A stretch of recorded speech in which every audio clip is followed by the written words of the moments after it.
Hello नमस्कार जय Shri Krishna. Eighty गोटे मो नुआ रेसिपी करिछि जोटा कि होछि खिरसा पानी। एटी कौन करछि मु घी गरम करछि गोटे डेक्ची रे ता देहरे तेजपत्र पकई देछि आ पूर्वरु रखिथिबा भिजोगी रखिथिबा चाउल 2 कप रे नड़िया गोटे कप मु ग्राइंड करिकि नेछि आ ता सहित मु डबल परिमाणर एटी पानी ऐड करिछि आ पानी देई साला परे ताकू मु कंटीन्यूअसली घांटीछि नहले एटा लागि जिवो।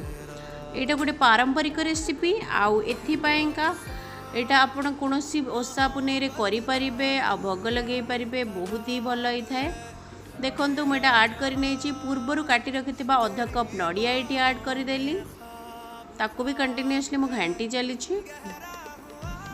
आ एटा गोटे मीठा रेसिपी भाबरे आपण यूज भी करि परिबे अलगा जे कोनोसी दिन रे भी मीठा बळिया तक यूज करि परिबे पूरी सहित रोटी सहित पिठा सहित। एठी मु अलग गोटे तावारे कौन करछि ना किसमिस और काजू को भाजी देछि अल्प टिके तेल नेकी गोल्डन ब्राउन हेबा पर्यंत मु ताको भाजी चलीछि। एठी तक किसमिस टिके हे आसलानी किंतु काजू टिके हबो जति बैग मु घांटी चलछि आउ एपटे भजा भी करूछि आउ सेपटे मु कंटीन्यूअसली घांटी चलीछि चाउटा प्रिपरेशन पाए।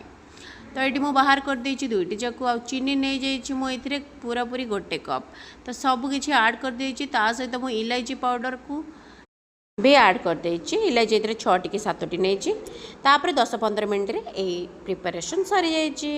जणेबे केमति लागला आपन को रहिली।